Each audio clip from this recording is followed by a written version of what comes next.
ځان بیا کول غواړي دا ګوره ډېره لویه ګناه ده، دا ډېر عظیم جرم دی. یو ځل یې د نبي علیه السلام زمانه کې یو سړي زنا کړې وه او مالک ورته ویل لاړ شه د نبي علیه السلام ته خپله قصه په خپله وکړه نو کېدای سزا د الله کمه درکړي. چې هغه راغی خپله قصه نبي علیه السلام ته وکړه، نبي علیه السلام حدیث ته سنګسار کړو. بیا ولا مالک ته وویله ویل د دې به زه به چې بېصادر راچلی وم نو خبرې کړه چې پټ کړی دی تا ورته ویل چې لاړ شه نبي علیه السلام ته خپله قصه وکړه. نو زنا ځان له ګناه ده، خو د دې نه علاوه دا څومره ګناهونه چې دي د دې تشهیر ځان له ګناه ده مستقل چې دا سړی مجرم ګرځي. ولې دې سړی په کور کې اوس سپینګیری پلار نه وي، چې به سپینګیری تره به نه وي، چې به سپینګیری ورور به نه وي، په خاندان کې به بل داسې عزتمند سړی نه سپینګیری چې دا قسمه د بې عزته کولو کوشش کوي چې ګوره دله کلمه نه ورځي او دله مونځ نه ورځي. نو موږ خو د الله نه خپل ټول هر څه غواړو چې کله مونځ وشي که نه په زو دعاء عریض اوږدې اوږدې دواګانې کوو، خو موږ چې کوم کارونه حواله دي نو کارونو کې موږ کمی کوو. داسې خو نشي کېدلی چې کوم کارونه موږ ته حواله دي کړي موږ به ټول صحیح کوو، اوس چې څومره کولی شو به صحیح کوو. یو کار کې رانه کمی وشو نو بیا به دعا کوو چې الله راته معاف کړي. نو د عدل مفهوم ډېر زیات وسیع مفهوم دی، خو چې د شریعت حکم دی چې دا کوه نو دا کول عدل دی، او چې کوم وایي چې دا مه کوه او هغه سړی کوي نو دا ظلم دی. بس د شریعت کول عدل او د شریعت خلاف کول ظلم. شرک هم پکې دی، کفر هم پکې دی، اخلاقي برایانې دي، عمل کې کمی زیاتی دی. نبی صلی الله علیه وسلم فرمایي تاسو ته غل معلوم دی؟ بد غل هغه دی چې کوم د مانځه نه غلا کوي. نو اوس غلا خو موږ دې ته وایي چې چا نه پیسې پټې کړي، روپۍ د چا نه پټې کړي، سونه د چا نه پټ کړي، جوار غنم د چا نه پټ کړي. نبی علیه السلام چې هغه سړی غل دی چې مانځه نه غلا کوي. کینه د مانځه کې کمی دی هم ظالم وایي، د مانځه کې کمی کوونکي دی غل وایي. ځکه چې د شریعت کوم حکم دی چې ته راشې لمونځ کې نو په ولاړه به ودرېږي، فاتحه به ووایې، سورت به ووایې، په قلاره به راښکته شي، بیا به رکوع وکړي، بیا به راپورته شي، په قلاره بیا به سلام وګرځي. او دا ځینې منځګزارو ته سړی وګوري نه سړي ته ور یاد شي چې یاره واقعي دا سړی الله ته ولاړ دی. زه په خپل عمر کې ډېر ګرځېدلی یم، سعودي او دوبۍ او دا امارات دا ملکونه پاکستان کې دننه ډېر. خو ما ډېر منځونه د خلکو لیدلي دي، خوښ شوي یم دي منځونه. خو په دې پېښور کې یو ډاکټر و، زموږ یو ملګری زخمي شوی و، موږ هسپتال ته وړلو. هسپتال ته چې وړلو د سهار د اذانونو نه لږ مخکې ټایم یو سړی راپاڅي چې وړه وړه ګیره خو وړه نه وه، چې رنګۍ رنګۍ ګیره وه او دا شین کمیس یې اغوستی. ما خلک ماله چېرته په دې هسپتال کې نرس چې هغه دی د څه مسله ده، موږ زموږ دا ملګری زخمي شوی نو څوک رشته داره شته، ما چې رشته دار یې خو نشته، ورته یې ما زه استاد یم، مدرسه کې استاد یم. ویل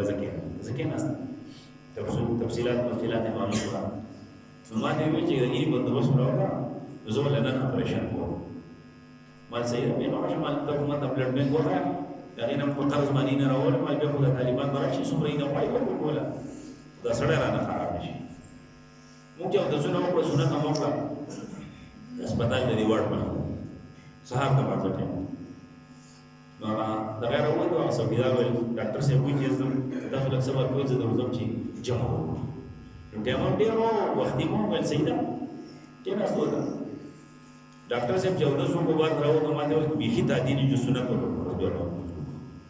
صحیح سنت هم خیر تاسو بره بیا خیالو کې دا ډاکټر صاحب په سنت وکړو 2 رکعاته مونځ. خو دا دې کې څه قرات خو د تیز نه کوي چې په تیزه کې نه قرات کوو، او دې څه قوانین نور نه برابر چې کېږي څه تیزه ته راغلی ګولي اسان. خو دې ډاکټر چې 2 رکعاته مونځ وکړو تقریبا د دې واقعي به کېږي 11 کاره زمانه اوس پورې نه دی انشاءالله. بس سلام یې وکړ، زه مانځه وتم بیا د جمع ته وکړم، هغه ګولو قسم مولایي ما باندې جمع کړي، هغه 2 رکعاته زمانه اوس پورې یاد یعنې دا په عدل باندې مونځ سړی ورته نه بعد نه وګوري او سړی وایي چې بقي دی الله تعالی. والاحسان، احسان معنا ښېګړه خلک کوي، د بل څه ښه کول، د بل په غم او درد کې شریک کېدل دا ټول معنی په احسان کې داخلي دي او بچا باندې ظلم نه کولم احسان دی او په حدیث مبارک کې چې کوم را احسان نغله خدا دې چې تعبد الله كأنك تراه دا د الله دې عبادت کول لکه ته چې وته ګورې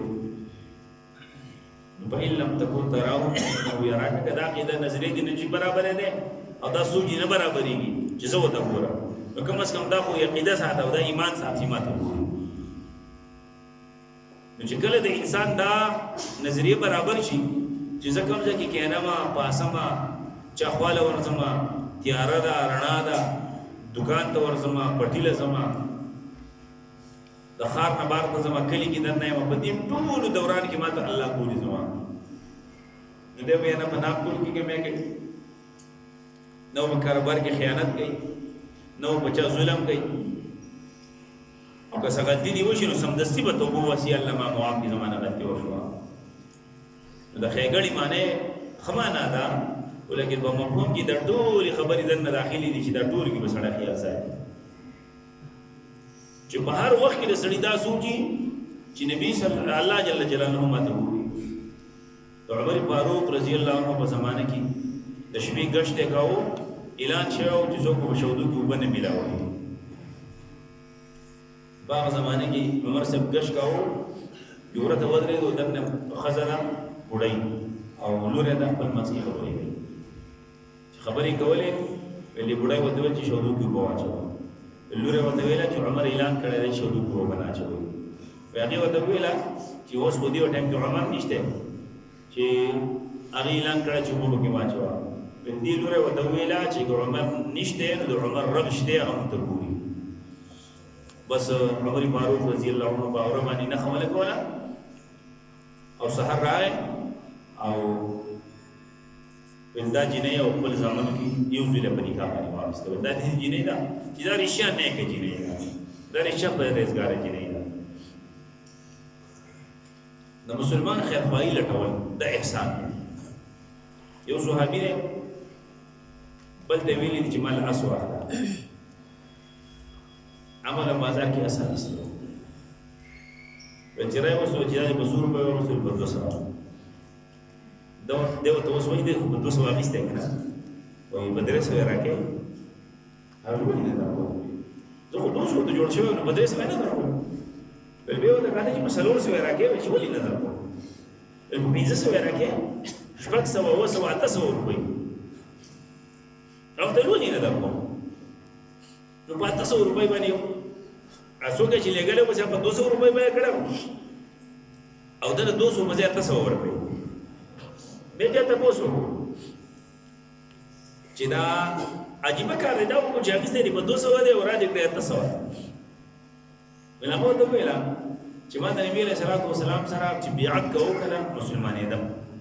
نو ما دا ویلو چې د مسلمان خیر خوای بلټو ته نه پوهیږي په دې اسمانه داس د 200 روپو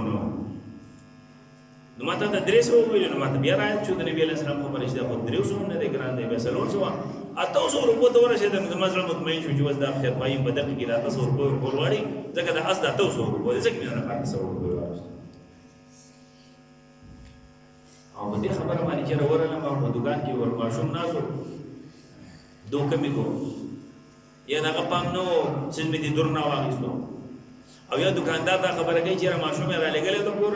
نو بیکاره سودا مې ورکړه نو دا به احسان نشو دا به خیر خوای نشو دا دوکه شو